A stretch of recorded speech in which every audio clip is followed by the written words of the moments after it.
The crime, Mansfield Town's defending at Walsall. The punishment, another defeat and yet more anger. Retribution? We'll have to wait until Saturday to find out if the Stags can deliver that.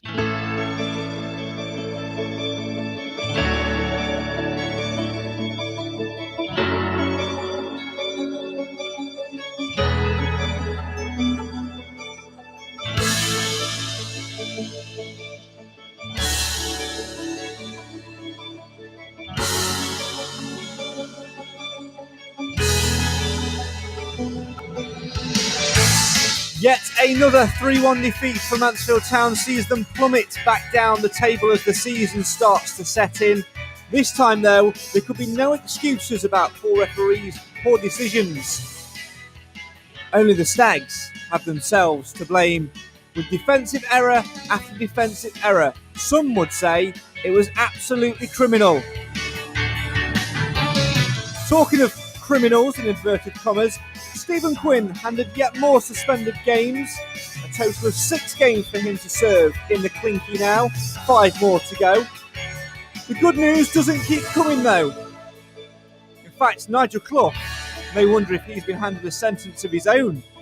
Defender James Perch, still no news on his condition and when he can return to the starting lineup. And the on loan Will Forrester, who was supposed to be back in contention by now.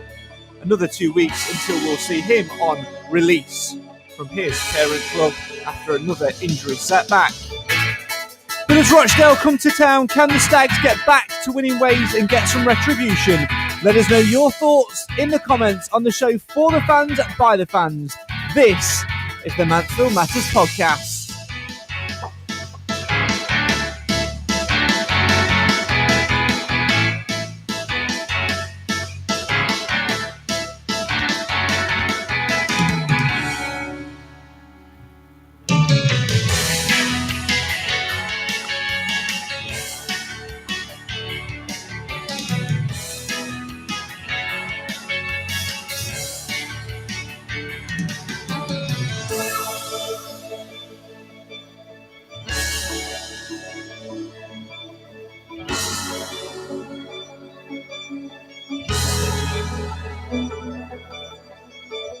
It's not been the best of weeks for Mansfield Town, has it? Another 3-1 defeat, more defensive mistakes, and 3 more games added on to Stephen Quinn's original 3-game ban, making it a total of 6 games, 5 more left to serve. Mansfield Town need to find some retribution. They've had the crime, they've had the punishment, but can they find the retribution they need to get back to winning ways and get back on the points table? Get involved in the show now and let us know your thoughts. As always, were you there at Walsall on Saturday? Do you need to bleach your eyes to get rid of the sight? Do you need to whack yourself over the head to get it out of your memory? Or, even better, don't hurt yourself. Just get involved in the comments right now and let everything go. There's a lot to talk about right here on the show for the fans, by the fans tonight. This, as always, is the Mansfield Matters podcast. And joining me to moan, to bitch, to argue, and to get it all out of our systems, we've got Salford's finest, Mr. Cam Felton, and we've also got the older, wiser stag, Mr. Clive Parkin. Good evening to you both. Clive, I was with you on Saturday at Walsall. It was a horrendous day. And I've noticed now that I've pretty much done every game of this season so far with you. Are you my curse? It's possible. I think I'm the person that's always optimistic, and so that's probably where the problem lies. I really need to approach games in future with a bit more pessimism, and I think the club's doing its best to encourage me to do that. But it was, I mean, any other team we were watching playing in the yellow shirts on Saturday, it would have been so funny because our defensiveness was comedic. And as I said to some Walsall fans on the way out, how the heck didn't you score more than 3 goals against us? Because we were not there. You know, any ball booked in the air, give it to them. And we did. Cam, we could we're looking to change things up on Saturday. Nigel Clough could just go to somewhere where there's roadworks, pick up 2 traffic cones, whack a stag shirt on them and play them at centre-half. And they'd still do better than what Hewitt and Narty did on Saturday. That, for me, has got to be one of the worst defensive performances. What did you make of it? What did you make of the highlights? Were you kicking and screaming? It was horrendous for us. I think my 7-week-old probably could have done better on that one. It was woeful. I just don't see how we could turn it around at this point. Not until at least January when we can get some new bodies in. And I think maybe we were a bit naive in August, not getting in a few more bodies in instead of going for plan A. Should we have been lining someone up in the background? And it just seems to have backfired, and it just seems to be one thing after another. And I think just to top this season up so far, obviously missing James Perch for another however long is just not going to help us. But I just don't really know what can really change. It's just disappointing considering we started so well in the opening 3, and then since then on, it's been since the Bradford game. It's just been all downhill since then. It has. We'll delve into some of your comments, which are coming in thick and fast in just a minute. But Cam has started the podcast early. He's got me riled after just 8 minutes, and he's mentioned something there, which is absolutely spot on, Clive. And it's the question, isn't it? It's the big question. Why did we do the same as January? Why did we just target Plan A? Why did we leave? Why did we let Plan A go on for so long before we went after Plan B, C, D, E, and then eventually ended up with Plan F? I don't know. I think Clough arrived like the great Messiah, and his reputation has gone before him. And everybody, I think, was pleased that we managed to get hold of Clough. However, the time is approaching when he's going to be held to blame for just about everything that's going wrong. Sure, it's not his fault that stupid goals are being conceded on the grass. Sure, it's not his fault that Perch had an accident in training, which has given him some form of serious head injury. And it's not his fault that some of the players that we expected to perform well are not doing. But everything else is down to him and his team. And he's got a big team. And it's really true now that people are questioning the ability of that team to recruit players. The players that we've recruited are not up to it, seemingly. Maybe they will be later, but at the moment, they're just not worthy of a place. And we don't forget, in Clough's brother, we've got a full-time recruitment specialist. And we've got a full-time managing director that's there to help out. We've got 128 coaches and 1,000 analysts. Back in my day, you had a manager, assistant manager, and a man with a bucket. And I think we've gone too far the other way. And it's just not adding value to the spectator appeal. So maybe ask the bucket if it can play centre half. Well, it would have played better than Narty, I think, if it had been. But let's be fair. Narty may well get another game and may well turn out to be a brilliant player. And let's give him the benefit of the doubt. He's only 2 games in, and he only had 2 days with the club before the first game. And it was a comedy of errors. And I've got to assume, logically, that that's not going to happen at the next game. I've got to assume that they will feel so bad about their performance at Walsall that they will be motivated within themselves to go out and make a better performance against Rochdale. And of course, we've got the captain back as well. Having said that, and I don't want to let this to turn into a tirade, I don't agree with Clough's tactics of naming and shaming players on public media. He's twice now shouted out Hewitt.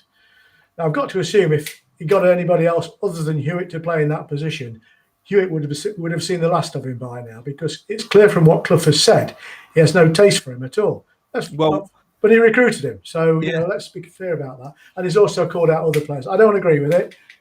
I'm not a manager. I don't pretend to be. I just don't like it. We'll come on to that a little bit more later. I want to stick with this Plan A for so long for now. I think, what is very, very frustrating for me, like you said, we clearly had a target in Tom Naylor in the summer, and that was very, very early doors, pretty much before we did any other business. Keep your comments coming in on this, by the way. I want to hear your thoughts on it as well at home. And when that didn't happen, that happened quite early. We had ample time then to go after plan B and C. Why on earth? I'd just give up on that telly, mate. That's just going to do that all night long. Why on earth did we leave it so long to try and get somebody else in when it was clear that's what we needed? That was Clough's game plan, and that frustrated me because it was the same in January. I mean, all right, the January transfer window at the time, we were doing all right, but we had to shift players out before they came in. We went over that's fine. I've got no real issue with that, but we didn't learn from our mistakes, and we've done it. We've seemingly have done it again. We've taken on the last day what I see as panic signings, and that's not good enough if we want to be, as a club, going out to compete. That's just not. That's not enough for me. Like Clive said, we've got these people, these staff in place to go out and to identify these targets. I know it takes time, but surely it doesn't take that long, because in reality, we're talking maybe 8-10 weeks from when we identified and lost out on Tom Naylor to panic signing Richard Narty and James Forrester, who is still unavailable.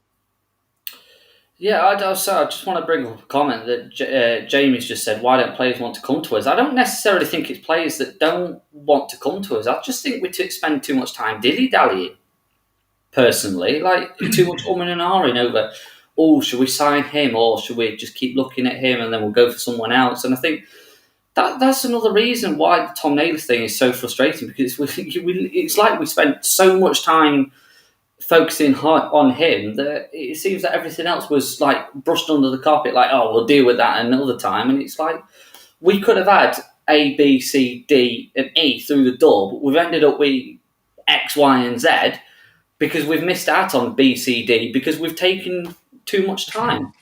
And it just seems that we're on the back foot constantly. I think we did some great business at the start, but defensively, it just seems that we went firstly with a cheap option with Elliot Hewitt, and it just seemed that Narty was very much just a rush thing at the very last minute because we needed a body in. So it's so frustrating because it's not like we're playing until the last 3 weeks. We weren't playing horrific football. We just couldn't see out a game. Bradford, we didn't deserve to lose that game, in my opinion. And then from then on in, it's just been a downward spiral because we've not had the confidence. And I think it's a team that we've got that needs confidence. And obviously Danny Johnson, another one, he needs confidence to go out and score. He's not really done. He scored opening day, and then he's not really been in and around the goal. He's created chances, but it's just not falling for him, and that confidence. Same with Reece Oates. He's not been there. He's been in and around the squad and looking dangerous, but until the Harrogate game, he didn't really look on the ball. And then we get that goal. It looked dangerous the rest of the game, but it's just the rest of the team that let us down on that one. And it's the frustrating thing. And we just need to compose ourselves, get a draw on the board, stop the rot, stop the losers, get a draw, stabilise ourselves, solidify ourselves. Thank you. And then go after the win, because we can't just go into every game expecting, we're going to win this, we're going to win this, we're going to win this. We've got to be realistic, and we've got to find that balance between actually playing football and then also being defensively solid, because we know we can score goals. It's just being so porous at the back that's letting us down so far. It's like Paul says, players at this level who are free for a reason. Nigel Clough was asked about that in his press conference this week, whether he'd delve into that free agent market, and he's basically said there's nobody that's good enough out there. If anything else changes with another injury, etc., then that might change. On the subject of Hewitt, Jamie says Hewitt is a poor player. His history isn't the best. He took Notts County and Grimsby down. At least he's done one good thing in his career then. Ian says, why does Clough say they've always played well? Yeah, that's another niggle of mine as well. Paul says, tough game against Rochdale coming up, Craig. They are playing well, and if we don't raise our game and defend efficiently, we could take a heck of a beating. Craig Foster says, if someone would have offered me some rope on Saturday, I'd have taken it. It wasn't pretty defending, was horrendous, and I've probably seen better Sunday morning watching my son Alfie's under 12 teams. On Saturday, though, we go again.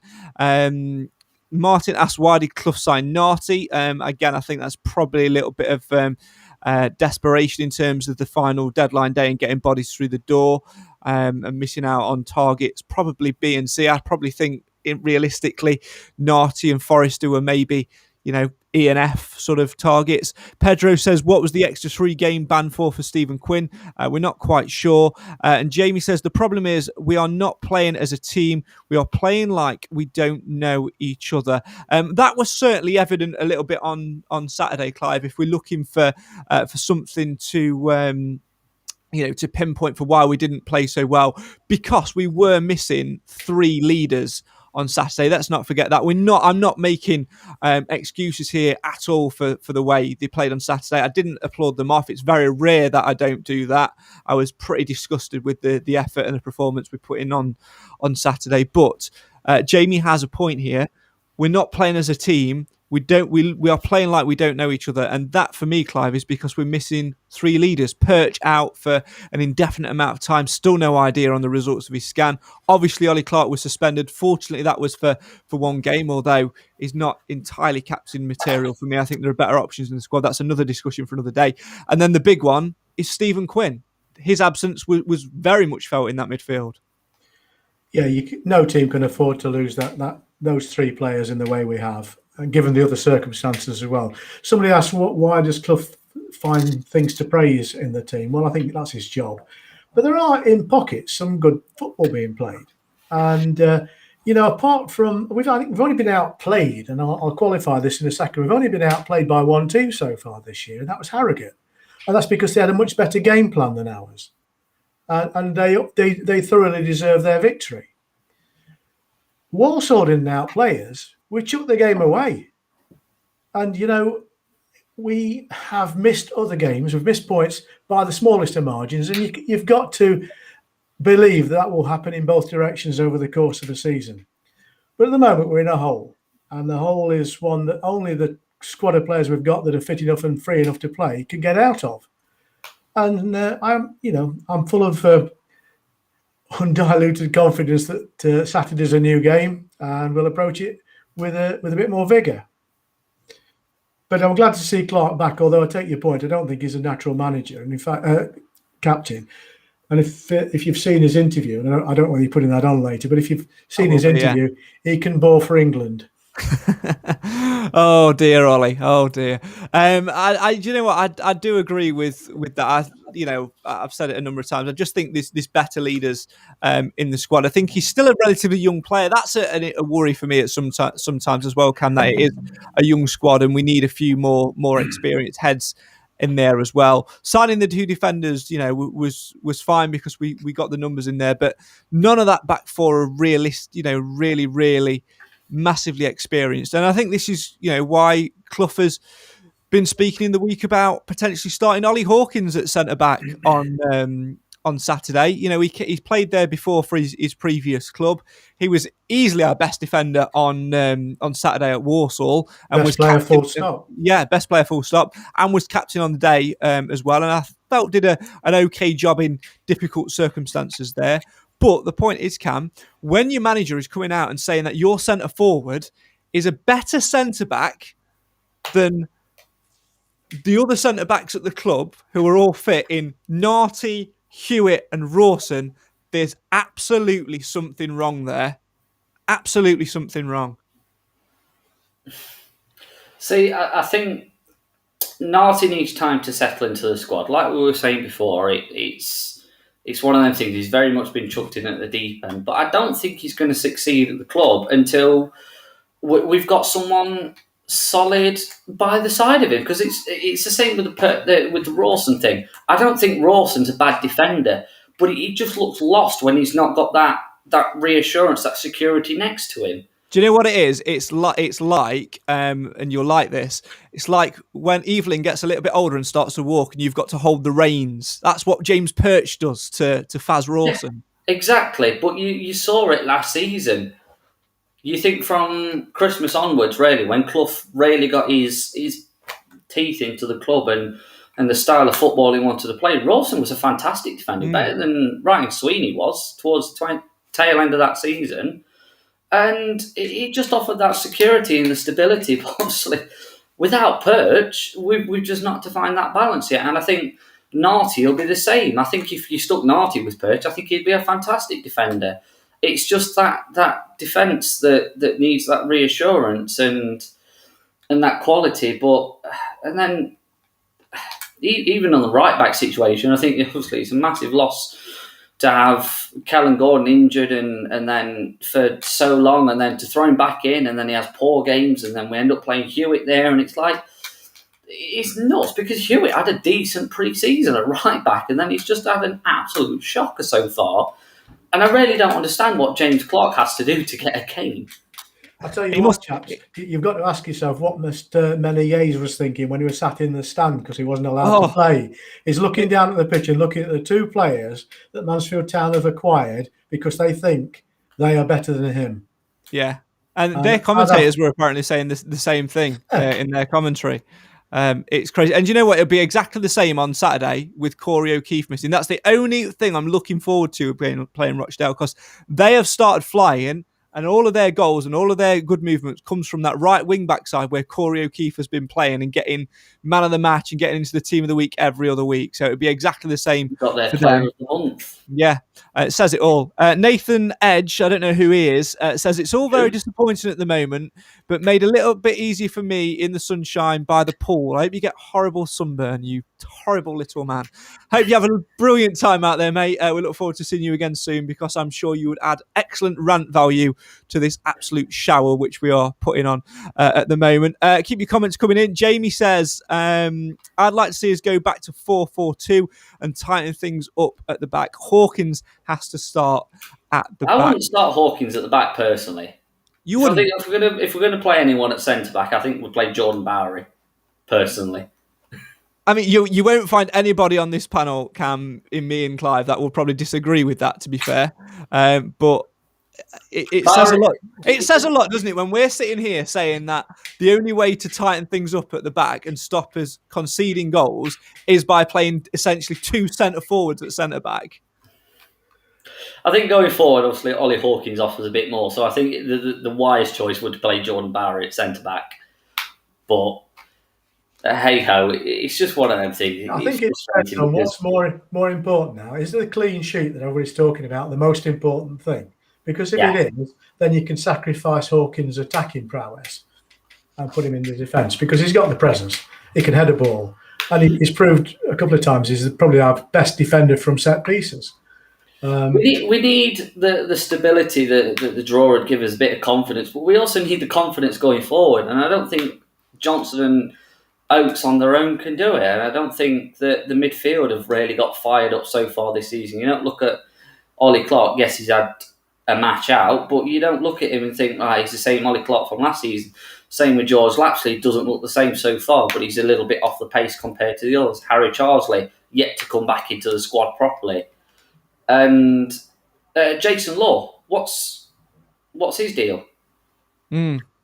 It's unused sub on Saturday. Yeah, again, I didn't think he had too bad a game, to be fair, when he played in the under-23s. But again, the difference is there. But he played well last season. I can't quite put my finger on what is going wrong at the minute. Obviously, we're not good enough defending. I saw a stat on Twitter, D3D Football, excellent podcast about League 2 and League 1. They quite often put stats on, and it was saying that in terms of entrances to the opponent's box this season, Mansfield are top of that list. Yet how on earth can we be top of that list but not be scoring goals? We've not quite got the partnerships right. I thought Johnson and Hawkins were going to hit it off, but it's not quite worked. I would like to, I think for me, it's the last word I'm going to say on the defensive situation for the minute. And I think for me, it's a dead cert of starting Hawkins at centre back for me. I don't care. I agree with what Clive said. That question of what's more important at this minute, a clean sheet or scoring goals? A clean sheet, because if you get a clean sheet, the least you're going to do is get a point. And that's all we need to kickstart a momentum at the minute for me. And in order to do that, we need a leader back there, an experienced person who's going to marshal the game. And I think that is Ollie Hawkins. And because you've got more options up front, whether you play Tyrese as an out-and-out striker, whether you play Johnson and Oates, whether you play Johnson with Lapsley just in behind, there are various different ways you can put that attacking front line than what there are the defensive front line for me. So an absolute certainty is playing Hawkins at centre back. And then if it gets to 60 minutes, 60, 70 minutes, and we've not conceded a goal and we're on the front foot and we're chasing the game and we've got a Rawson or a Hewitt on the bench or whatever, then bring them on and put them at centre back and try chasing the goal and maybe gamble and flip the coin. But for me, the baseline at the minute is 100% keeping that clean sheet and starting from ground zero, because that's how you get places. That's how you go on to stop the rot. You stop the rot by stopping, you stop a flood, don't you, by plugging the hole. That's all well and good. We'll put 14 defenders on the field, and in three or 4 minutes into the game, we concede a stroppy goal again. What's your plan then? Because the whole thing was predicated on not conceding goals. There has to be some balance in the side. There's no question about that. Going back to what Cam was saying, though, I think our forwards are suffering because poor service from the midfield. Lapsley's just not making that connectivity that he was doing last season. And, and he's not contributing in other areas either. And I think he's a good yard off the pace at the moment. And the midfield as a whole hasn't performed the way it can. I suppose with the Lapsley thing, he's slow. He's late to the party. Same with Harry Charsley. Obviously, another injury for him. So it's frustrating because two of the best players that we had last season just aren't either clicking with it or they're still not quite 100% ready. And it's so frustrating because it's where we were playing this high intensity football last season and closing down very quickly, forcing the defence into rash clearances or making errors. It's just that we've not closing down. Other teams are closing us down, and we're the ones that are making the mistakes. So we know exactly where it's going wrong. We know every single game where we're going wrong, but it doesn't take a genius to fix it. So why is it taking 2, 3, 4 games to actually get to a point of some form of stability and without compromising either at the front or the back? It's just so ridiculous that it's like Alistair's comments of like a back four of O'Keefe, Mane, Sweeney and Bennett. It's like we changed the team so much, and it's like, yes, we send out these players, but Rolland could have done a fantastic job for us this season. I don't think he was that bad when he came in. I just think at the point where Clough came in, it was just that all over the shop with every single position that we got. I don't think he really had a chance to really make an impact, and especially when Perch really started to perform. And you look at Ryan Sweeney at that point, he was undroppable. But then Christmas hit and he was a shocker, which by that point, we'd already sent Manny Essay out. The problem, I think, with the Manny Essay thing is that, he was very much a Coughlin player. He signed for Graham Coughlin. He won a little bit similar to Ollie Clark in some ways. He'd only really played at Bristol Rovers under Graham Coughlin and then, fell out of favour or whatever and didn't get game time. But when Clough came in, we'd gone from playing that horrible 3 at the back, which had been so successful for us in previous years, but with the different personnel wasn't working and there was no reluctance to change it. And for whatever reason, Mene Essay just didn't fit in that and didn't get a look in because, like you say, Perch came in and did an excellent job. Sweeney was performing. Rawson was improving game by game. And as a young player who's, signed for a club who wants to play football, when he went to Nigel Clough and said, I want to go out and play football, I think he'd probably lit the torch paper then because he went in and said it early doors and that was it. He wasn't going to get a look in. And that was the issue. What he probably should have done, he's got his head down a little bit more and fought for his place and seen what happens, because if he did, maybe a little bit similar to O'Keefe as well, he may have stayed. But I don't think we can sit here too much and say about ifs and buts because, whilst I agree with the comment from Alistair about a back four of O'Keefe, Mene Essay, Sweeney and Bennin, 3 of those players, well, in fact, all 4 of those players aren't at the club and aren't likely to wear a Mansfield shirt in the future whilst Nigel Clough is the manager. We can't sit through Saturday and go, how much of a difference would it be on the right-hand side if Corey O'Keefe was playing? Because he's not our player. We've made those decisions. We've got to back who we've got. We've got to, play with what we've got and just go with that. And we've got to build. I think it's more to do with systems. We started off with that 4-4-2 diamond. It worked well for a little bit, and then teams figured us out. We then switched to this 4-2-3-1 with that attacking front line, which almost goes to a 4-2-4. But players are all over the place because of suspensions and what have you, and that's not working. We have to go back, for me, to what is Mansfield Town's basic, and that is 4-4-2 or the 4-3-3. And to start off with, it's a 2 banks of 4, 4-4-2. Stop Rochdale playing football. We dictate the way we want to play. We say how we're going to play, and we defend from the front and just be strong on Saturday and build from there. Because if we get a good result on Saturday at home, Clive, the fans will pick up on it. They will generate noise, and all of a sudden the tide turns again. Yeah, absolutely. And all is not lost. It's still very early in the season, and two good games makes us a completely different side in a completely different position in the table. Instead of looking behind, we're looking forward again. So hopefully we can start picking a few points up. But you're right. And I think going back to the clean sheet argument, what that would do is give so much confidence to the team from the back forwards, which is what we need to do. I feel really sorry for Bishop because he's done very little wrong, and yet he hasn't got a clean sheet to his name so far. So I think that's a starting point. I agree with you. 2 banks of 4 is the way forward. And in doing that, that might just provoke the opposing team to pull itself wider and deeper in order to get the advantage they're seeking and leave space for our 2 strikers, which at the moment they've been marked out of the game. Well, we all know what we think, but what does the Stags boss think? Let's head inside the Stags dressing room now and hear from the man himself, Nigel Clough, speaking earlier this week to I Follow Stags. It's pouring at the moment. Every little thing, it seems, is going against us, on the pitch, off the pitch, and everything else, but we've got to deal with it. He got done for 2 separate incidents, and it was a little bit confusing, the way it came out from the FA, but he has got 6 games, so 5 more to go. He can play in the EFL Trophy game, home to Sheffield Wednesday at the start of next month. But he misses the next 5 league games. We were very disappointed. We thought it was excessive, the punishment. He's been banned for 6 games and he's hardly touched anybody. So we think it's excessive, and we're disappointed, obviously, in the decision. But he's been disciplined accordingly, and he'll be a big miss for us.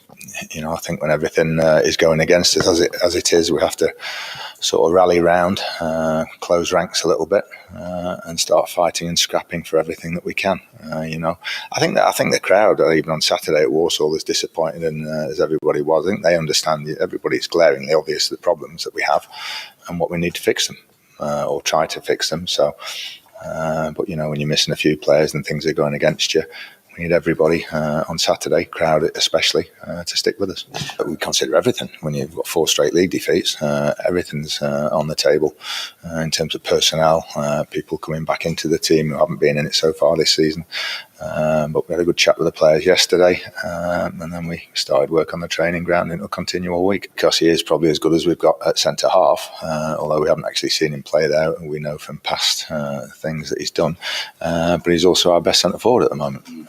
So if we can do without moving him, we'll try and do that. But irrespective, the ones who are playing, whether it is Elliot Hewitt, Richard Narty, Faz Rawson, they have to do better than they've done in order to keep goals out. That's it. That's the bottom line. Yes, we're missing James Perch. Yes, we've not got Will Forrester. Yes, we missed out on 3 or 4 in the transfer window. The ones who are playing have to do better. Stags boss Nigel Clough speaking to I Follow Stags. You can hear more from the Stags manager by visiting mansfieldtown.net/I Follow, where of course you'll get much more interviews as well. Lots of good stuff on there with the Stags boss, and of course you can hear from midfielder Ollie Clark as well. Much more to come on that. Just having a little look at the league table as well ahead of Saturday's game at home to Rochdale. They're currently in 6th position. 3 wins, 2 draws and 2 defeats so far for the Dale. So hopefully the Stags will be able to get back to winning ways. Although it'll be tough on come Saturday. Hopefully the Stags will be able to put in a decent performance and go toe-to-toe with them. Two very good teams attacking-wise, but we'll see, of course, what happens with that. Lots of interesting comments there from the Stags gaffer, Clive and Cam. Interesting that he was talking in that little clip there about, moving Ollie Hawkins, saying that he's as good as we've got at centre-back, like we mentioned earlier. A couple of other things from his full interview as well. Saying that we've missed the physicality and the leadership of Ollie Clark, and that the run and the rot really set in from that 93rd minute penalty at Colchester. Is that a mindset thing, Clive? Is that something that you'd agree with, that perhaps that's lingered in the mind for a little bit too long? I suppose it's possible, but I don't believe it is. I think if that is the case, then they should all be ashamed of themselves. I think these things are going to happen. Daft refereeing decisions are going to go in on all season. We have some of the poorest refereeing standards anywhere, I think, in League Two. Sometimes we're going to get the run of it, and sometimes we're not. I would argue in the first game this season, we got the run with the penalty against Bristol. So I think you just have to say that's one of those things that's going to happen. What we should have done is closed it down, and I think everybody, including the keeper, had some role to play in not doing that. But that's gone now, and I think I've listened to Clough. I like him a lot, but most of his interviews that you've just played was stating the bleeding obvious. Yes, the players have got to play better. No shit. Yeah. I think and you can blame the players for not playing as well as they could, should, and were brought in to do. What you can then blame the management team for is not having people as alternatives when that's their entire role. The recruitment team, their entire role is to find people. And if that's the best they're coming up with, if that was my business, I'd be asking questions about whether I want to be paying their salaries, not the players. Anyway, rant over. No. I'm going to keep this rant going because we've had an interesting comment coming from Peter. Everyone's entitled to their opinions, of course. Just what is David Sharp's role at the club, says Peter. Everyone was saying with his background and experience, what an asset to the club. He seems to have done nothing, though, to help bring in decent players. Clough was treading water after the Naylor deal went sour. There's a lot more to the CEO role, Cam, than just signing players, though. That's almost a side thing. Football is a business. The Stags is a business fundamentally. So his role is not to do anything. If anything, the question mark should have been hanging over Simon Clough and the analyst team. Well, yeah. I think, even Clough himself, I think, can take a bit of blame for that one. Because at the end of the day, it's his decision. Do we want this player? Yes, no.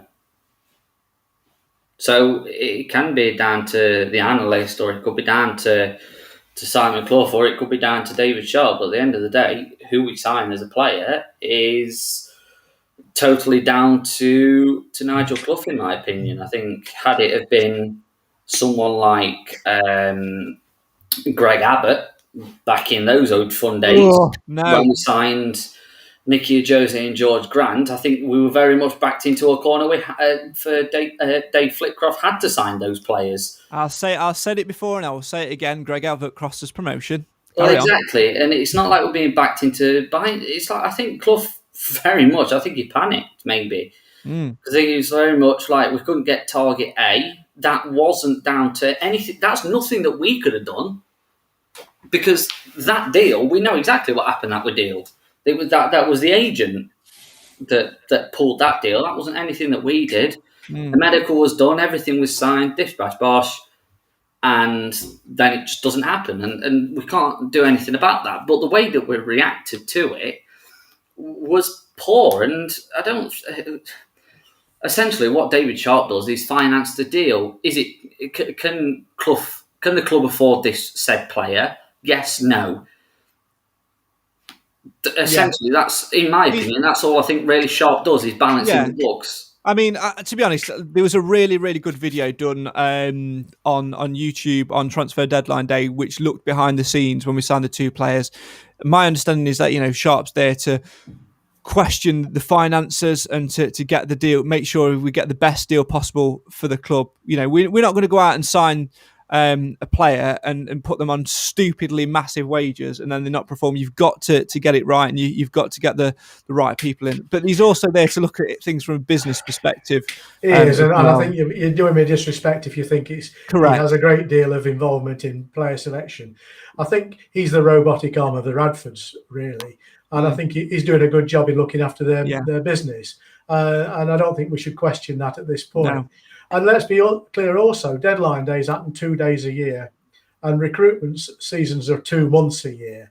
There are other 10 months when this club has to make good decisions about itself. Yeah. If I'm critical of the club, not the player management team at the moment, I just wonder how good they can be, or how much better they can be at improving the customer experience at Field Mill, because there's a lot of tired stadium there. And, we're paying sensible money to come and watch a game, to sit in cramped seats, to have poor facilities, especially in the Ian Greaves upper stand where I sit. And in fact, recently we've had a bit of a flood up there with water running down underneath everybody's feet.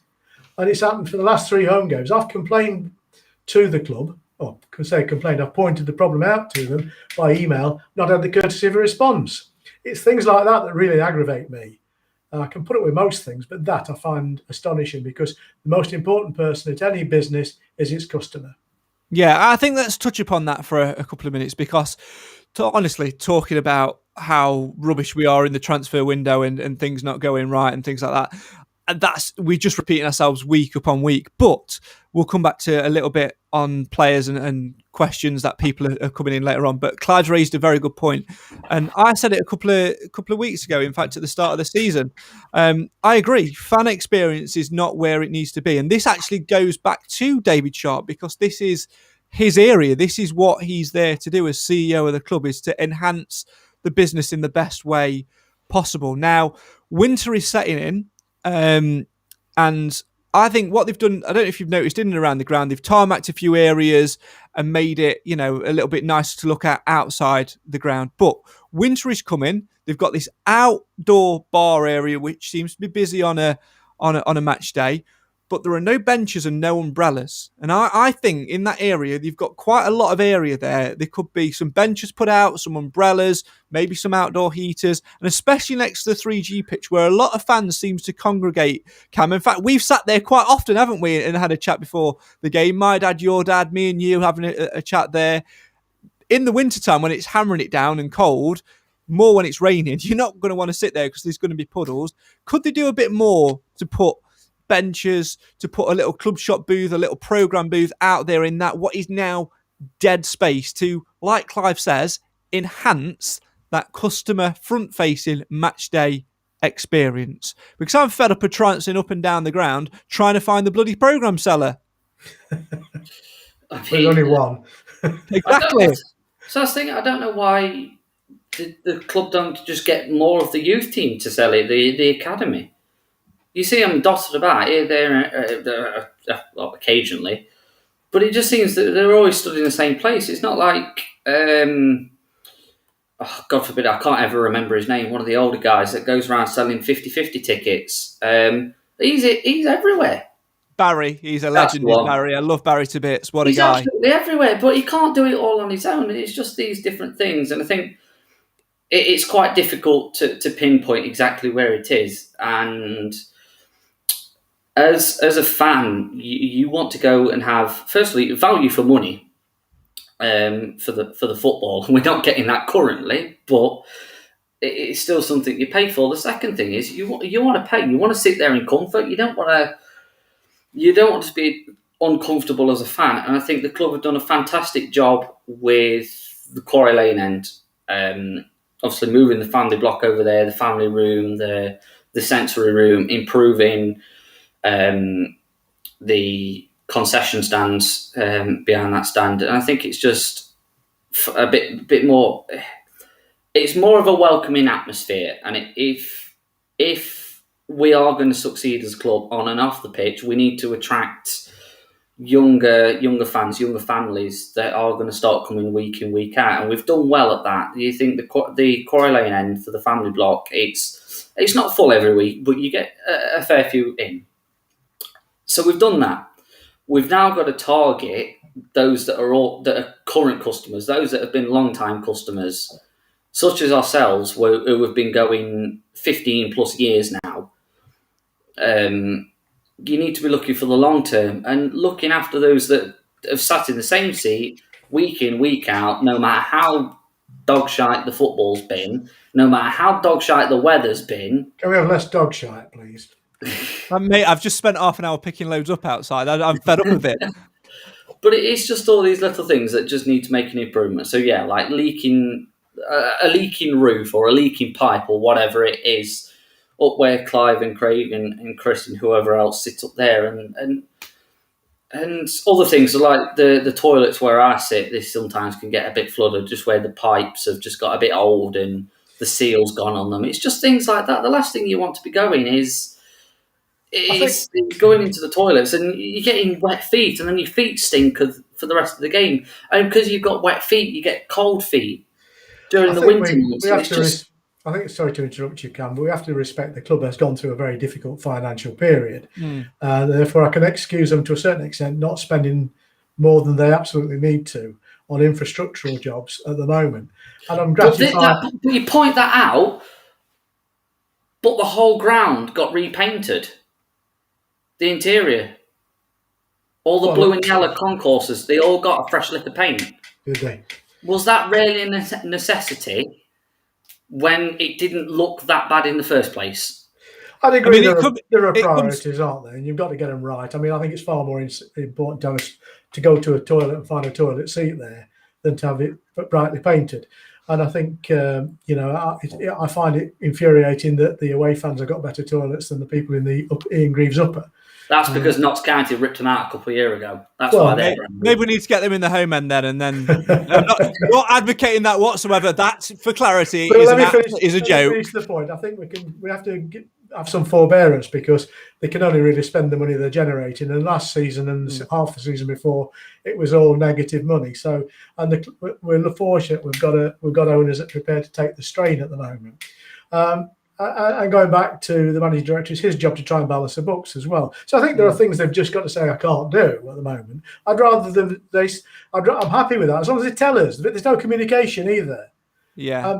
Having said that, they did tell us we've got a sparkling new scoreboard coming before the end of this calendar year, which is really good news. Again, that is true. Where did they find the money for that? Well, exactly. This is the point, right? For me, I'm not bothered about the scoreboard yet. Just get the old thing down. The outside experience is as much the inside experience for me. Jamie in the comments says they need to put a marquee up with the club's colours on it and be selling match day programmes. Completely agree. It'd be cheap enough to do it. They've already got the groundwork in there from a couple of seasons ago when they had the match day fan zone thing, which lasted all of 2 weeks. But it was good while it lasted. Let's not excuse that. It was good while it lasted. Alex says, I feel as though when coming to clubs like Lincoln in the past, they have their match day experience bang on with live music and the use they make of their car park area for fans during game days. Absolutely, again, spot on. I remember Stevenage a couple of years ago randomly had a little band outside creating a bit of atmosphere, a nice little vibe as well. It was good. It makes a nice day of it. It makes a nice feel. I mean, for me, sometimes walking up the Quarry Lane through the gates, it can be a little bit... little bit dead. I want that buzz and that excitement, before a game as well. And is that because the PA's not any good? No, that's another thing that people are complaining about. The PA being it's good in certain parts of the ground. Yeah, again, the away fans get plenty of PA, but I mean, the point is on that one, you can't hear a thing. Well, exactly, but that's the thing. If you can't hear the PA announcements from Alan, what chance have you got hearing any safety announcements should we need to evacuate the ground for whatever reason? It sounds ridiculous, but you've got to think of this logically. If you can't hear anything that Alan's saying... Well, hang on. Did you just say the words think and logically? You... University has changed you. Peter says, our club shop is an embarrassment. Going round away grounds, see what way they have to offer, puts ours to shame. Ours is just a cupboard. Yeah, and it's recently reopened this week, but only 4 can go in it at once. That's not going to make it attractive on match day. And you're not 4 fat people either. You can't get 4 fat people in there. They've taken away the hut from outside the entrance to the 1861. That's now another bar. Yeah, well, that's the point I was making earlier. That's thriving for that, and that's what led me onto the benches thing. But again, I completely agree. That was a good driver for match day sales. Those little things, dad and kid come in for the first time. They want a Sammy the Stag teddy or a scarf, and you don't want to be queuing to get into a club shop to have 4 people in there, and then because everyone's stressed and they're trying to deal with the ticket office at the same time, it becomes too much of a nightmare. Yeah, it's good during the week when there's not a lot of footfall, but on a match day, you want another area there. You need something else there. You need to enhance that experience. And for me, I would have shelved the scoreboard and that money which they've obviously ploughed into that and left that and ploughed it into the experience, because like Clive made a great point earlier, and I'm not disputing that we've had a hard year, a hard 18 months with no fans coming in and no match day revenue, but in order to accumulate you've got to speculate. So well, surely that's what the scoreboard is. It's an investment in a medium for selling advertising. The wrong investment. Well, you might be right, but I'm pleased to see the back of the old scrap heap that was a scoreboard. But do you think on the club shop thing, they've kind of just gone like, well, we've got these plans for the hotel. That was going to have the club shop in it. Have they kind of just got, I mean, that whole hotel thing's just gone on the back burner completely. Have they just thought, right, we're not going to pump a load of money into that because we're hopefully going to build out onto that stand and create this extra retail space? And I think it's unlikely that development will now go ahead. I think the world's moved on. Yeah. And it's nobody's fault. I mean, go on. Do you think that's the reason that the club shop's been left behind, though? I think so. I think there were plans to incorporate a Stag Superstore within the structure of the hotel, I think. And that was fair enough. If you could see that coming along, you put up with things, don't you? I think on a more positive note, I think in the programme notes, John Radford alluded to the fact that he was keen now to emulate what other clubs had done with the Bishop Street side of the ground. Let me find it. You contemplate keep talking, safe standing. The statement. Because we've all said we'd like to see the Bishop Street side used as a terrace again, to keep the camera position there, but and just turn it into something clean, safe, and low key. And I think that was his thought process, and that would be good. And that ties in with the scoreboard as well. We don't need the accommodation at the moment because we're only selling between 4,000 and 6,000 people to a game. But if we do find some success and we start getting regular full away attendances, as we can do, then we're going to be pinched for space from time to time. And I think if the ambitions of the club has undoubtedly got for us to be promoted at least once, then that's got to figure in part of that infrastructural improvement. John Radford's programme notes, by the way, for what you were alluding to a minute or so ago with that safe terracing and things like that. This is following on from the Harrogate game. The programme notes read, "It was the first time that Carolyn and I had made the visit to the Enviro Event Stadium, and our impression of the ground reinvigorated a previous consideration about safe standing at football stadia. Following our first-hand experience of Harrogate's ground on Tuesday, we are exploring the possibility of a safe standing terrace on the Bishop Street side of the ground. This would be more cost-effective than previously intended new tier stand and could aid an already excellent atmosphere inside the One Call Stadium. We know there is a desire amongst a proportion of our fan base for a standing area, and this is something we'll be looking into over the course of this season. We'll update you on our findings when appropriate to do so." Again, completely, I would back that 100%. I think it would be great. And I think what Jamie actually says in the comments follows on from that as well. As a club, we need a better club shop and ticket office. If we ever redevelop Bishop Street stand, I think we should put the club shop and ticket office in there. The only problem with that one that I've got is access. It's very cramped on Bishop Street already, and that's without actually having access to the football ground. If you go and buy a ticket, or you go and buy something from the club shop, where do you park? It's a non-starter from accommodation point of view for that reason, and access from the corners of the ground isn't good anyway. But when it was built back in the day, it sufficed. Bishop Street was the main access to it. Nobody had a car in those days, so it wasn't an issue. And it was at one time that was the only seat in the ground had the Bishop Street stand. Nick says, sorry, Clive, I thought you'd done. No, carry on. No, carry on. Nick says, some of the clubs in our league have a small club shop in the town centre selling merchandise. Do you think that's something we should pursue, especially considering the amount of empty shops there are in Mansfield? I remember a few years ago in the conference days, there was a little shop in town centre, which I think is either flats now or... It was the build up to Wembley, and it was on... yes, near Barnett's here. Near Barnett's Barbers, who do a fantastic job with my hair. Who's told you that? Yeah, funny. Yeah. I think the club with the club shop thing. I don't think it'd be profitable for the club to do that. Personally, because realistically, you look how busy is the club shop currently. So during the week, non-match days, other than buying tickets, compared to how busy is the club shop when it would be open on a match day. Good point from Jamie here. What about the retail park next to the ground? Obviously, you've got... units are too big. Units, they are too big, but... And they're very expensive.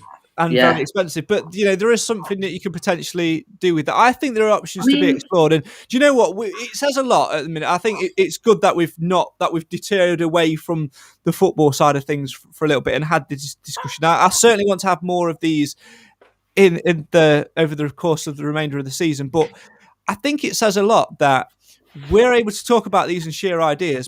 But like Clive, I think you said it earlier, there's very little of this which comes out of the club. There's no fans forums anymore for whatever reason. There was the virtual one last season where, of course, questions were naturally vetted and vetoed.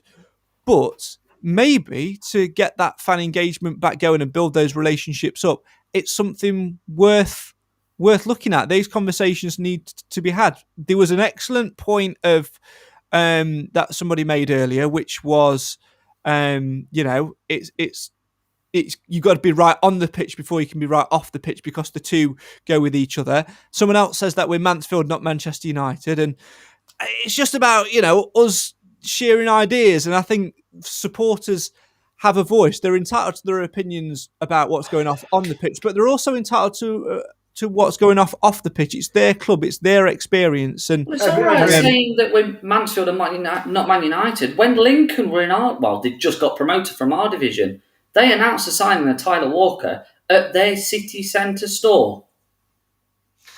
There's lots of questions to be asked, isn't there? I think there's a case for an off-site retail unit, especially if your ground is a fair away from your town centre. But I've got one... And in a big student accommodation area, that's always useful to have. And if the accommodation is cheap enough. So there's lots of ifs and buts. I wouldn't see that as a priority. I'd see as a priority doubling the size of our existing club shop by putting an extra porta cabin against it or whatever you need to do. But also, going back to the point about the retail park, Frankie and Bennett shut recently. And another issue that we've always had is that away fans always struggle to get collection from tickets. So do you just throw the dice and go right, we'll turn this into a retail unit with a separate ticket office. Your away fans can literally get off the coach on the train station car park. You can get off the train, you walk round the corner, you collect your tickets from there, you walk across the car park, there you go. And then it takes the stuff away from the ground, but surely that's better than what we've got currently, and it's whether the club will be willing to make the investment. And like Richard says, yes, Lincoln's got a large catchment area, but it's still the point. We're similar sized clubs. Listen, you're making a good point because there are smaller clubs than Mansfield Town who do it better.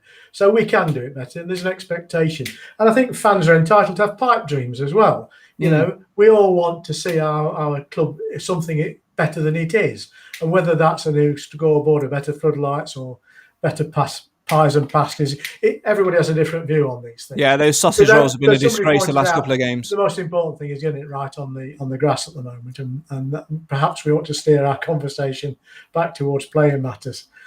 Yeah, we probably should, and we'll head into the dressing room again in a second and hear from Ollie Clark, the captain, and get his thoughts on it. But I always like having these discussions. They're always hopeful. But if anybody from the club is watching, I think it is important, Cam, that maybe we do look in the future of having a few more of these open fans forum and share these ideas. Because what is the one thing that matters the most? Of course, it's Mansfield. What is the one thing we want the most?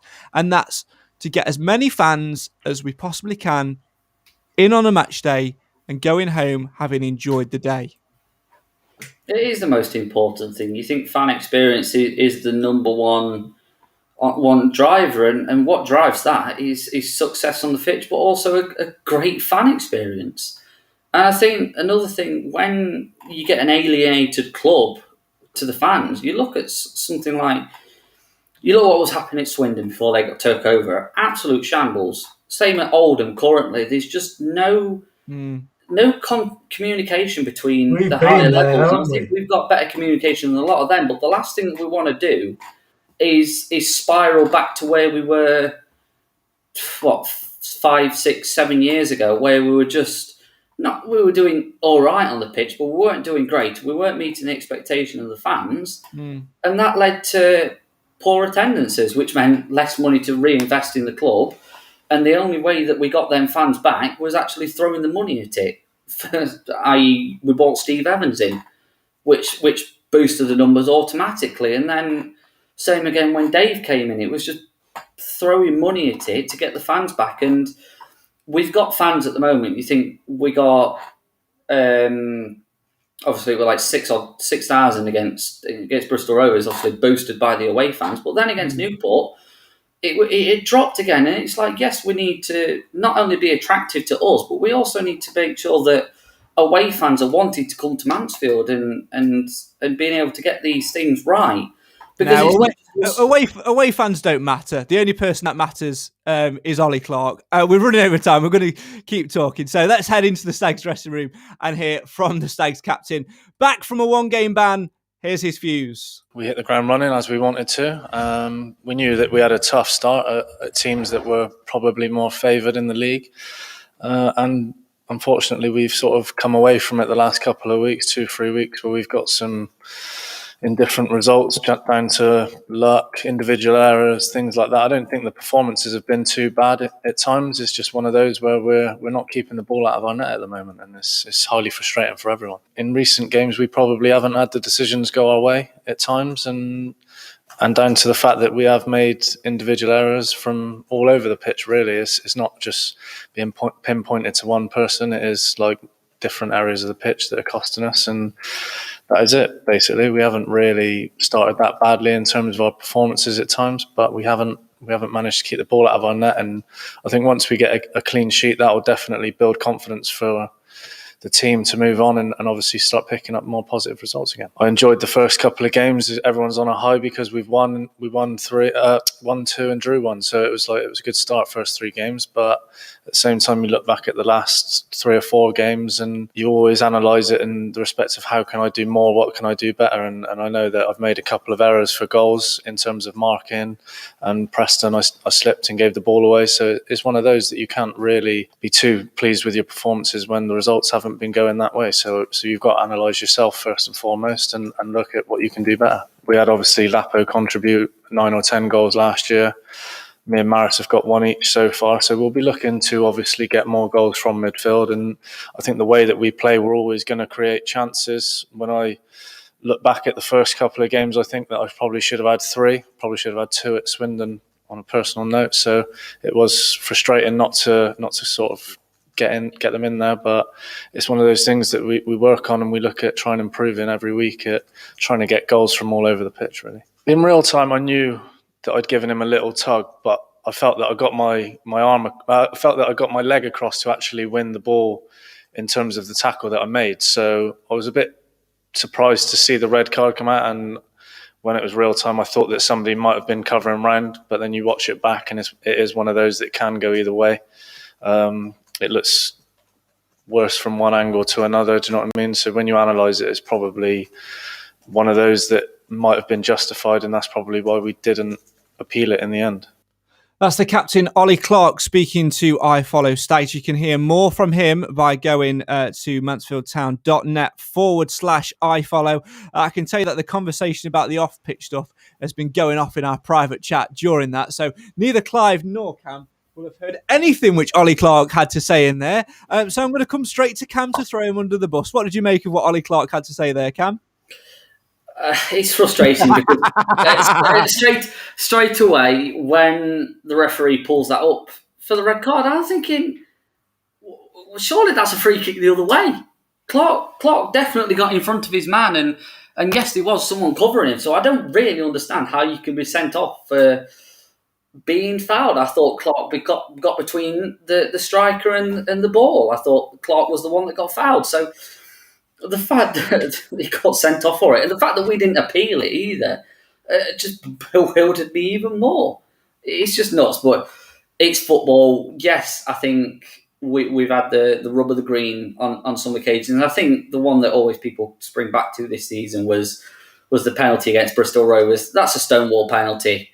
I hang my opinion to whatever. I'll do anything, but it's just when you get so against something in the game, that Harrogate, it was just ridiculous. There were fouls given for little things against us. Harrogate would get away with absolute murder, and then Ollie Clark gets sent off for that. Stephen Quinn, that's a different story because that's just stupidity. I don't know what he did to get the other 3-game gap ban, but tell you what frustrates me more about that one is none of the officials saw that in real time during the game. All of the officials missed that, so how can it be a red card? I can only imagine that when Mr. Quinn has gone to the appeals panel, and the appeals panel have gone, "Okay, Mr. Quinn, we're going to ban you for 3 games for misconduct." He's turned around and just gone, 3 games, 3, you can swivel. And said something really, really naughty and flipped the table over like a petulant child and gone, 3 games? You're having a laugh. And then he's gone, no, another 3. And then Mr. Clough has had to pull him away.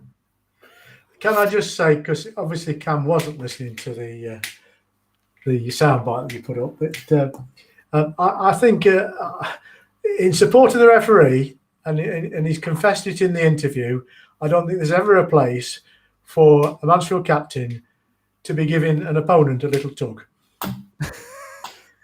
Right, innuendo's done. Let's move on. Moving very quickly on. Let's move back to the fact that he is back involved on Saturday. Good. Fortunately, a 1-game ban. Our opinions on him as a leader aside, it doesn't matter. We need somebody in there, and we did miss him at Walsall. I think what we've got to do now, though, is we've got to get the system right for him. Where's best for him to play? Who's best for him to play on side? And for me, we haven't really mentioned him too much. I think we actually need to look at bringing Harry Charlesley back into the fold, because I felt last season they had quite a good partnership. Him, Maris and Charlesley as a midfield 3, with Lapsley, a little bit forward, worked wonders last season. I think Harry Charlesley could well be the one to come back in. I didn't think Sturck had the best of games at Walsall. I was I was praising him a lot in the under-23s game, but the vast difference is clear for all to see. Harry Charlesley, please. What's your thoughts, Clive? Oh, last season he was worth his place, so there's got to be an opportunity for him. I think the reality is, though, we depend on our midfield being also good defenders, and that hasn't worked as well this season, probably because of the lack of quality behind them. And it's exposed Maris quite a lot, in my opinion. And I think we do need to get back to having those 3 midfielders with Lapsley in front, whether that's in some form of distorted 4-4-2, as well. I think most of it would be happy with at the moment. I don't know. But yeah, Charlesley is a good player. On his day, he's the best midfielder. And I think I'm glad to see Clark back. And I think, once we've got our band 1 back, we're back to something like a solid midfield again. But in the meantime, we have to make do. I'm not quite sure what format to take for that. It's certainly been an interesting one. Cam, we are going to do the podcast predictions in just a second, but I'd like your thoughts on... I'm going to transform you into the body of Nigel Clough. I'm not going to do it by a Photoshop thing. If I'd thought about it, I would have done, because I think, let's be honest, let's just be all appreciative of, where's it gone? Can never find my mouse when I need it. Of this absolute class of Stephen Quinn in a jailer suit. Can we appreciate that? Who's done that? Very then? impressive. That was me. I was bored yesterday when I got home. But in all seriousness, I'm going to put you both into the mind of Nigel Clough. You're in charge on Saturday. You've got the team sheet in front of you. You've got to name your team. What are you going to go with? I'd be interested to see the variation in what you go with. So I want a formation, and then obviously the 11 that you're going to put out. I'm not bothered about subs. Just give me the 11 you're going to put out. Cam, I'm going to start. With you. Formation. Oh, this is going to be a good one. 4-4-1-1 for me, and it's going to be Bishop in goal, right back James Clark, centre back. Jeez, this is a good one. Rawson, and the other centre back Narty. Left back Stephen McLaughlin. Left wing, gonna go with Jason Law. Centre mid Clark and Lapsley, and on the right Charlesley, and then the first of the strikers in behind. I'd probably say Oates, and then up front Hawkins. Okay, so an interesting lineup there. Clive, what are you going to go with? What's yours? I think I'm safe to pick Bishop in goals, I think. Mm-hmm. And I go along with Clark, I think. It's worth a go. Rawson and Hawkins as the centre pair. And drop Naughty and Hewitt completely. Obviously, they'll end up on the bench, but McLaughlin, Maris, you keep Maris in the side? Probably, because we're a bit thin, aren't we? Obviously, Ollie Clark coming back in alongside Charlesley. And then you've got Lapsley and Oates. Mm. It's not perfect. It ought to be stronger at the back and the midfield unit together. And going back to what we said earlier, we believe that's more important than banging a couple of goals in at the moment. Yeah, for me, I was writing mine down during that whilst I was listening to you. For me, I'm going to go back to the 4-3-3, but it's also going to become more of a 4-5-1 as well at times, and close off the midfield. And it is it's this. Let's see if the camera focuses on it. I've got to go left a bit. So we're going to go Bishop in goal, James Clark at right back, Rawson and Hawkins at centre back, Stephen McLaughlin at left back, a midfield three of Harry Charlesley on the right-hand side of the three, Clark in the middle, Maris on the left, and then Rhys Oates out on the right-hand side, Johnson in the middle, and Jordan Bowery on the left, and possibly switch Bowery and Johnson out. Jordan Bowery on front? Really? Yeah. I thought you were saying a couple of weeks ago you'd seen Jordan Bowery's last game for Mansfield up front. I was, and you know what? You've got a point, but sometimes you've got to remember where we were strong last year. And I'm looking at that piece of paper that I've got in front of me there. Bowery was much better on the left. Bowery was classed on the left-hand side of that midfield three, as you say. Obviously, we've not got the other two up top. You could probably potentially put Lapsley in there, but I think Oates is a better wide player who's got pace, natural pace to drive at people. And I think Johnson can be quite articulate to feet. We're going to rely on that person to come and step in there. And Hawkins at centre-back is a must, because if Clough says he's the best we've got at centre-back, then you put him there. It's as simple as that. Can I just say that Oates has to play because he's my screensaver on my phone. Well, there you go. So wallpaper. So there you go. I'd go with that. It's a familiar formation for us. That midfield three have played together a lot. Charlesley is defensive-minded. He can push out to the right-hand side and support. There's options in there. We need to now look, though, for podcast predictions. Cam, I'm going to start with you for this week. Oh.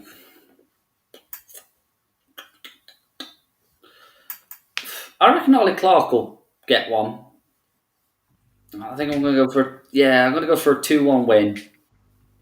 Clark, and I think Maris will score off the bench. Maris off the bench. Okay, Clive, what are you going to go with? 0-0. 0-0 draw. Fair enough. It's better than a Simple. loss. I am going to back us for a draw. I think it's going to be a 1-1 draw, and I think Jordan Bowery's going to score. I'm going to go with that.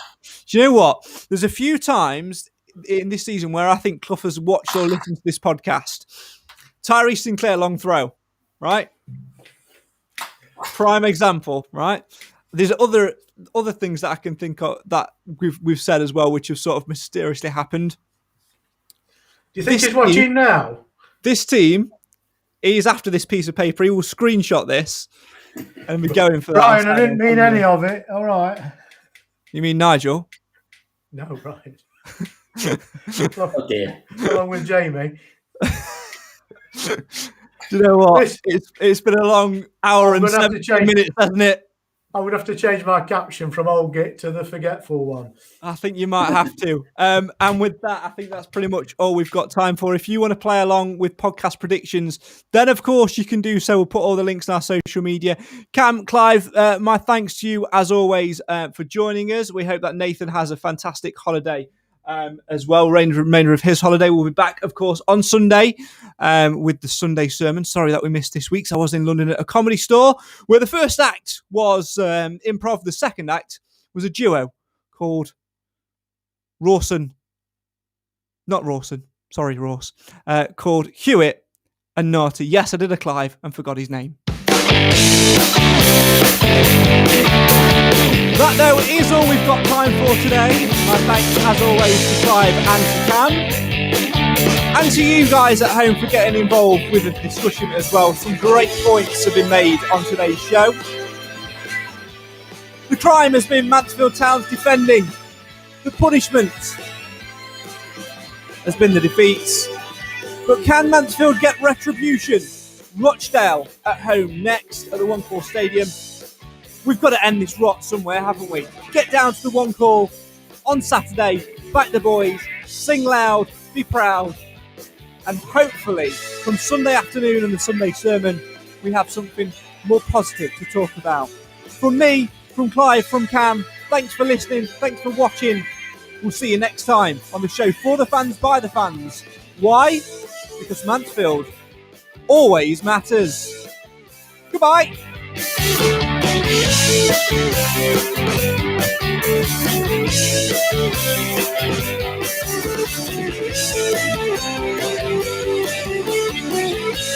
The views expressed in this broadcast are solely those of the individuals.